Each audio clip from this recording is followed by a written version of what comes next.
नमस्कार दोस्तों, हरे कृष्णा, राधे राधे। कैसे हैं आप सब लोग। सोम प्रदोष व्रत का सभी लोगों को बहुत सारी शुभकामनाएं। भगवान भोलेनाथ भंडारी सभी इच्छाओं को पूर्ण करने वाले भगवान है। और सोम प्रदोष व्रत जिस दिन आता है, यानी कि प्रदोष व्रत जिस दिन सोमवार के दिन आता है, उस दिन तो ये मान लो कि आप अगर भगवान शिव जी के ऊपर कच्चे दूध से अभिषेक कर दिए तो आपके सभी मनोकामनाएं पूर्ण हो जाएगा। घर की सब सुख शांति समृद्धि के लिए इस दिन सोम प्रदोष व्रत के दिन आप माँ पार्वती के साथ भगवान शिव जी की पूजा जरूर करें। अब देख लेते हैं पूजा विधि। पूजा विधि मतलब मैं सरल तरीके से घर पर कैसे भगवान शिव जी माँ पार्वती की पूजा करती हूँ वही मैं दिखा देती हूँ। सबसे पहले तो आपको गणपति जी की पूजा करनी है। तो हमारे मंदिर में गणपति जी विराजमान है। मंदिर की पूजा पहले मैं कर लेती हूँ, इसीलिए मैं अलग से नहीं कर रही हूँ। लेकिन अगर आप अलग से करना चाहते हैं तो गणपति जी के पहले पूजा करके उसके बाद कोई भी पूजा आरंभ करें।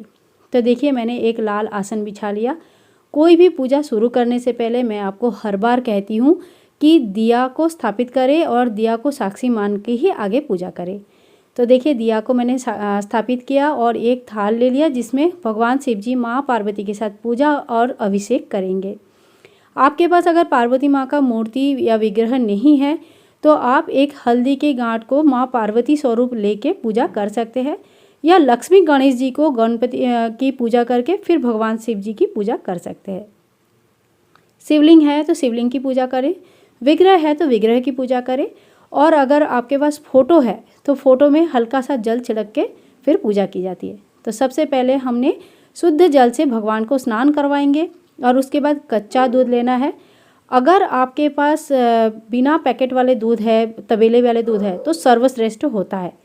पर अगर ऐसा नहीं है, आपके पास जो भी दूध अवेलेबल है उसको कच्चा यूज़ करें। ओम नमः शिवाय इस मंत्र का जप करते हुए हमें भगवान शिव जी के अभिषेक करने हैं। दूध से स्नान करवाने के बाद हमें जो है जल से स्नान करवानी है। शुद्ध जल से स्नान करवाएं और इस जल में थोड़ा सा आप गंगा जल जरूर डाल लें। इसके बाद एक टॉवल ले ले, बिल्कुल साफ़ होना चाहिए, और फिर धीरे धीरे सभी विग्रह को आप एकदम से पोंछ ले जिसमें बिल्कुल भी पानी नहीं रहे। सोम प्रदोष के व्रत ऐसे व्रत होता है जिसमें आपकी सभी प्रकार का सुख समृद्धि की प्राप्ति होती है। आपको अगर घर नहीं है या आपका किसी भी प्रकार का मनोकामनाएं है, वो भगवान शिव जी की माता पार्वती के आगे जरूर बोले। जब भी आप भगवान शिव जी के सामने जप करें तो अपनी मन की इच्छाएं सामने रखें, क्योंकि देखिए ऐसा है ना, मुझे ऐसा लगता है कि हमें किसी इंसान से जाके अपनी दुख की कथा नहीं सुना के भगवान को अपने सुख और दुख के बात सुनानी चाहिए। भगवान को बात सुनाने वही हमारे अपने हैं, देने वाले भी वही है। तो दूसरे के सामने हाथ नहीं फैला के जब हम सिर्फ भगवान से मांगते हैं तो वो हमारे लिए सर्वोत्तम होते हैं। ना तो इसमें कोई शर्म की बात होनी चाहिए, और क्योंकि हम जैसे अपने मम्मी पापा से, अपने पेरेंट्स से कुछ मांगते हैं तो क्या हम शर्म करते हैं कि हमें नहीं मांगनी चाहिए? ऐसा नहीं है। मांगना है तो किसी और से नहीं, सिर्फ अपने जो आराध्य है उनसे ही मांगना चाहिए। तो देखिए, एक आसन बिछाया और फिर मैं भगवान शिव जी माँ पार्वती के साथ विराजमान कर दिए, और इसी तरह से जो है अब इत्र की सेवा देंगे हम। इत्र की सेवा जो है भगवान शिव जी को और माँ पार्वती को, साथ में शिवलिंग, सभी को देना चाहिए। कभी भी आप जो पूजा करते हो तो पंचोपचार पूजा मस्ट होता है। पंचोपचार पूजा में जो सुगंधी होती है, सुगंधी के रूप में आप इत्र व्यवहार कर सकते हैं, सुगंधी के रूप में आप चंदन व्यवहार कर सकते हैं। तो कोई भी सुगंध जो होता है वो हमें ज़रूर व्यवहार करनी चाहिए। सुगंधी जो है भगवान को बहुत प्रिय होते हैं, जो एनवायरनमेंट है उसको अच्छा बनाते हैं, एक पॉजिटिव वाइब्रेशन क्रिएट करते हैं, और मन को भी बहुत ही शांति मिलती है। एकदम से बेचैनी जो होती है ना, वो कम हो जाता है। विग्रह में भी काफ़ी अच्छा से चमक बनी रहती है। तो ये सारी चीज़ें जो है मैं लगभग हर वीडियो में आप लोगों को बताती रहती हूँ, ताकि आप ये बातें धीरे धीरे समझ जाए और बिल्कुल भी ना भूले। डेली पूजा में ये सारी चीज़ें आप कर सकते हैं। देखिए, सर्प देवता को जो इत्र लगाएंगे ना, तो किसी भी प्रकार का जो काल सर्प दोष होते हैं या किसी भी प्रकार का अगर इस तरह का प्रॉब्लम है तो ये धीरे धीरे कम होती रहती है। जिनको भी काल सर्प दोष है वो चांदी की एक छोटी सी सर्प जो शिवलिंग के ऊपर स्थापित करें और उनका डेली स्नान करवाए। जब शिवलिंग की स्नान करवाएंगे तो वो सर्प देवता की भी स्नान करवाए, और उनसे हाथ जोड़ करके अपनी मनोकामनाएं बोले कि हे भगवान, मेरे कुंडली में जो है काल सर्प दोष है, आप जो है मेरे सेवा स्वीकार करें और मुझे इस दोष से मुक्त करें। इसके बाद देखिए मैंने कच्चे सूत से 7 बार लपेट के जेनोई बना लिया है। और ये जो जेनोई है ये आप चाहे तो जेनोई बाज़ार का यूज़ कर सकते हैं, नहीं है तो इस तरह का कच्चा सूत मैं घर पर रखती हूँ और डेली पूजन में इसी तरह से मैं जेनोई बना के भगवान को अर्पण करती हूँ। भगवान शिव जी को सादा जेनोई चढ़ते हैं, यानी कि कोई भी पीला कलर या कोई कलर नहीं लगी रहना चाहिए, सफ़ेद जेनोई चढ़ते हैं। और जबकि भगवान गणपति को जेनोई चढ़ाते हैं या भगवान विष्णु को तो पीला जेनोई चढ़ते हैं। भगवान माता पार्वती और भगवान को हमने वस्त्र रूपी कलावा अर्पण किया है, जनेऊ अर्पण किया है। और ये है रुद्राक्ष की माला। इस दिन आप रुद्राक्ष के माला से 108 बार भगवान शिव जी के नाम उच्चारण अगर करते हैं शाम को, तो सच मानिए अगर आप ऐसे 9 सोमवार या 11 सोमवार तक कर लिया है तो आपको फल दिखने लगेंगे।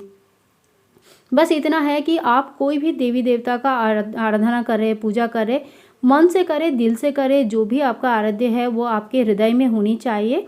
बस मैंने कहा और आपने कर लिया और फिर फल नहीं लेगा, तो ये नहीं होता है कि जहाँ विश्वास नहीं है वहाँ भगवान नहीं होती है। तो देखिए मुझे हमेशा बेलपत्र अवेलेबल नहीं होता है, इसीलिए मैंने इस तरह का जो है चांदी की पानी चढ़ा हुआ बेलपत्र मैंने लेके रखा है ऑनलाइन, और यही मैं भगवान को हमेशा अर्पण करती हूँ, क्योंकि मुझे ना वो जो बेलपत्र हमेशा अवेलेबल नहीं होती है। वो सर्वोत्तम होते हैं अगर आपको ऐसे बेलपत्र मिल जाता है। तो नहीं भी मिल पाती है तो आप जो है बेलपत्र का जो पाउडर होता है वो मार्केट में मिल जाती है, भस्म मिल जाते हैं। तो ये सारी चीज़ें आप घर पर लेके रख सकते हैं, उसको कभी भी सोमवार सोमवार भगवान शिव जी को अर्पण कर सकते हैं, इससे आपकी मनोकामनाएं पूर्ण होती है। देखिए इसमें मैं सिंदूर रखती हूँ, कई वीडियो में मैंने आपको दिखाया और बताया। माँ को मैं सिंदूर चढ़ाती हूँ और फिर थोड़ा सा सुहाग मांग के अपना मांग भरती हूँ। ये बहुत ही शुभ माना जाता है, अच्छा माना जाता है। कोशिश करें डेली पूजन में आप अपने लिए इतना तो कर ही ले सकते हैं। और पति की उन्नति के लिए मतलब बहुत सारी चीज़ें, आपके बहुत सारे मनोकामनाएं, आप सच नहीं मानोगे कितनी सारे हमारे रहते कि काश हमारे पास घर होता था, काश हमारे पास और भी थोड़ा सा धन धान्य होता था कि हम अच्छे से ज़िंदगी जी पाए। तो उन सारे इच्छाओं को माँ पूर्ण करती है, भगवान शिव जी की आशीर्वाद मिलती है। अब जो है नैवेद्य चढ़ा दे, शाम को हो सके तो खीर की भोग लगाए। सफ़ेद चीज़ों का कोई भोग आप जरूर लगाए। खीर भगवान शिव जी को बहुत प्रिय है, खीर बना पाते हैं तो बहुत अच्छा है। फल की भोग आप जरूर लगाए। लेकिन एक बात का ध्यान रखना, अगर आप नॉर्मल प्रदोष व्रत रख रहे तो नॉर्मल सोमवार की व्रत रख रहे तो आप भगवान शिव जी को खीर की भोग चढ़ा सकते हैं, पर प्रदोष काल में प्रदोष व्रत में आप जो है अन्य का भोग ना चढ़ाए। अब देखिए मैंने धूप बत्ती आपको दिखा लिया लेकिन बोल नहीं पाई, तो 70 रुपये का आता है ये धूप बत्ती, और ऑनलाइन खरीद सकते हैं, कोई प्रमोशनल वीडियो नहीं है। काफ़ी सारे व्यूअर्स जो है धूप बत्ती के लिए पूछते हैं, इसीलिए मैंने ये इस बार कैमरा में दिखा दिया, तो आप वहाँ से चेक कर सकते हैं। मुझे ये लोकल मार्केट में मिल जाती है और 60 रुपीज़ की मिलती है। देखिए घर में छोटा सा हवन कैसे करेंगे अब वो देख लेते हैं। ये है लौंग, और ये लौंग हमें फूल वाली लेनी है। अगर आप शादीशुदा हो तो आप 2 लौंग लेंगे, अगर आप कुमारी हो तो 1 ही लौंग लेंगे। और ये है लोबान वाले कप, जो समरानी बोलते हैं, मार्केट में इजीली मिल जाता है। मैं साइकिल वाले यूज़ करती हूँ, इसकी क्वालिटी काफ़ी अच्छी होती है। अगर आप अच्छे से हवन कर सकते हैं तो बहुत ही अच्छा है, लेकिन आज के भागदौड़ की ज़िंदगी में हमें थोड़ा सा हर चीज़ में ना समय की बड़ी कमी होती है। पूजा के समय देना बहुत ज़रूरी होते हैं, लेकिन साथ साथ में हमें घर के बाकी चीज़ों में भी समय देना ज़रूरी हो जाता है।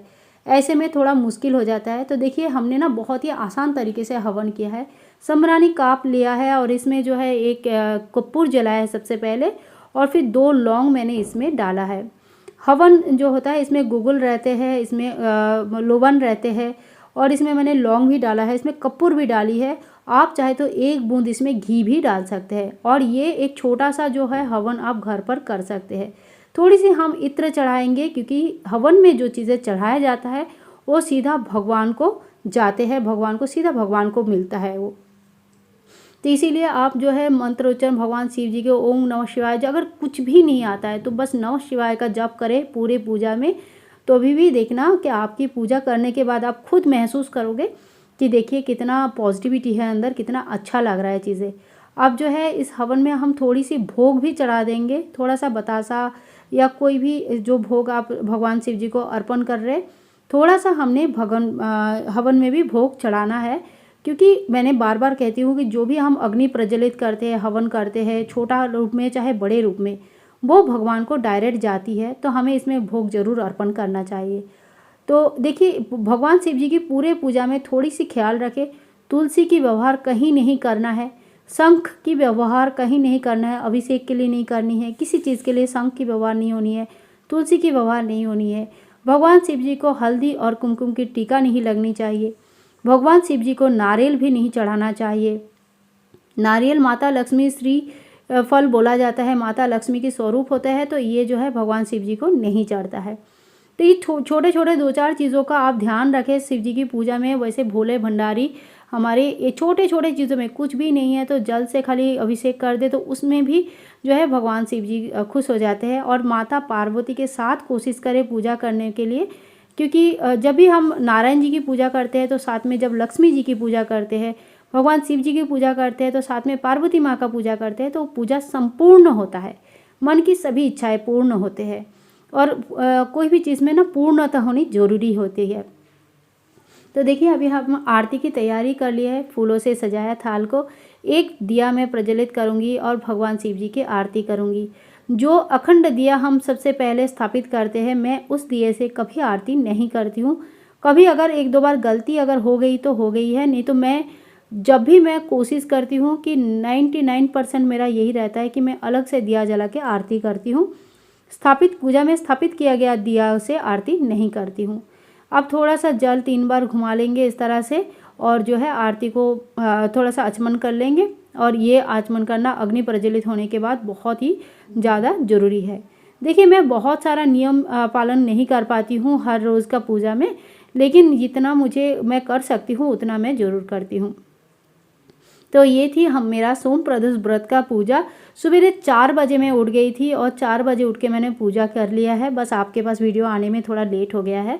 कैसे लगा ज़रूर बताना, और आप चाहते हो तो आज शाम को प्रदोष काल में इसी तरह से भगवान शिव जी की पूजा कर सकते हो।